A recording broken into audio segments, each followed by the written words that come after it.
مرحبا بكم متابعينا الكرام، كنتمنى لكم كاملين تكونوا بخير وانتم كتشوفوا معنا هذا الفيديو اللي غيكون الموضوع ديالها على الحصيله ديال فريق الرجاء البيضاوي في الربع الاول من البطوله الوطنيه وفي المقابلات ديال عصبه الابطال. الحصيله اللي غادي نتعرفوا فيها على الارقام ديال الاهداف والمسجلين والترتيب، يعني غتكون مثابه ملخص ديال هاد العشرة الماتشات اللي لعب فريق الرجاء البيضاوي قبل من فتره التوقف الدولي. ما نساوش كما ديما تكملوا معنا الفيديو حتى الاخر ودعموني بجيم والكومونتير والسبسكرايب، وما ننساش انني نرحب بجميع اعضاء العائله الرجاويه الجدد اللي التحقوا بنا، وكنتمنى من الاخوان كاملين يبارطاجيو هاد لا فيديو ان شاء الله باش نزيدو نكبروه. مشينا.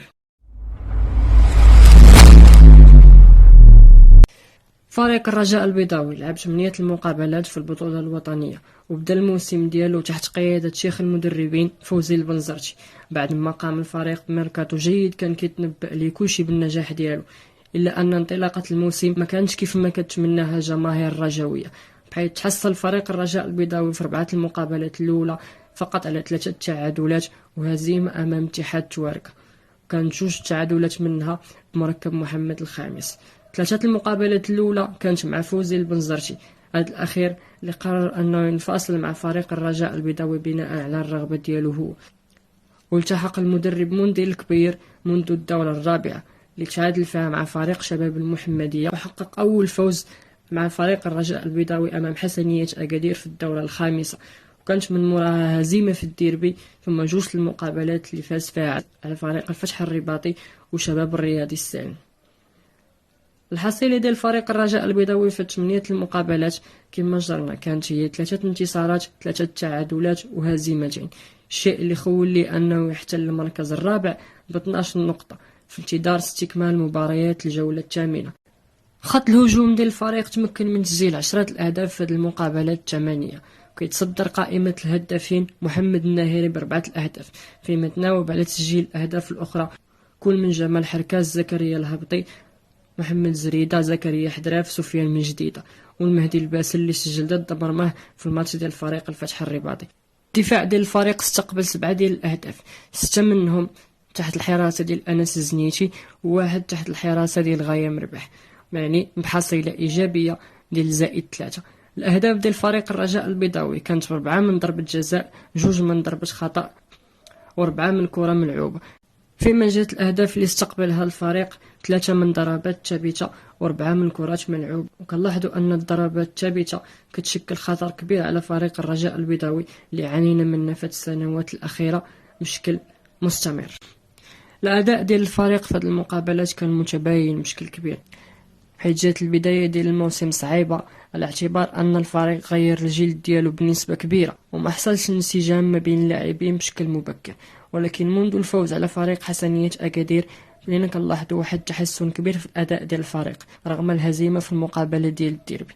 الدورات الأولى كانوا فيها نتائج سلبية، وصحيح أنه ما كانش فيها الأداء، ولكن كانت فيها أخطاء تحكيمية كبيرة اللي تعرض لها فريق الرجاء البيضاوي، وماشي أنا اللي كنقول هذا الشيء، ولكن المديرية ديال التحكيم بنفسها اللي اعترفت شحال من مرة بعدم مشروعية هدف تسجيل علينا أو بوجود بطاقات حمراء كان على لاعبين الخصوم أنهم يتلقاوها.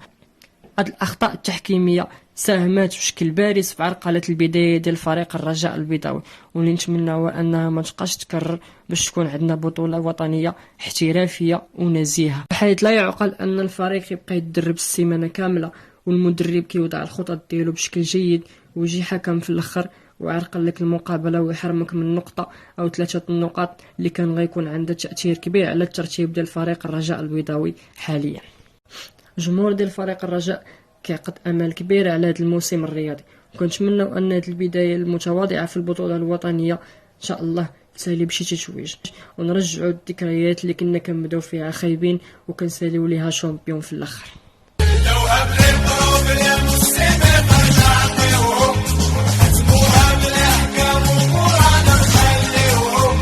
فريق الرجاء البيضاوي لعب 2 المقابلات في الشامبيونز ليغ الافريقيه قبل من الدور المجموعات امام فريق نيجيليك النيجيري اللي هو فريق مغمور كنعرفوا عليه غير السميه ديالو.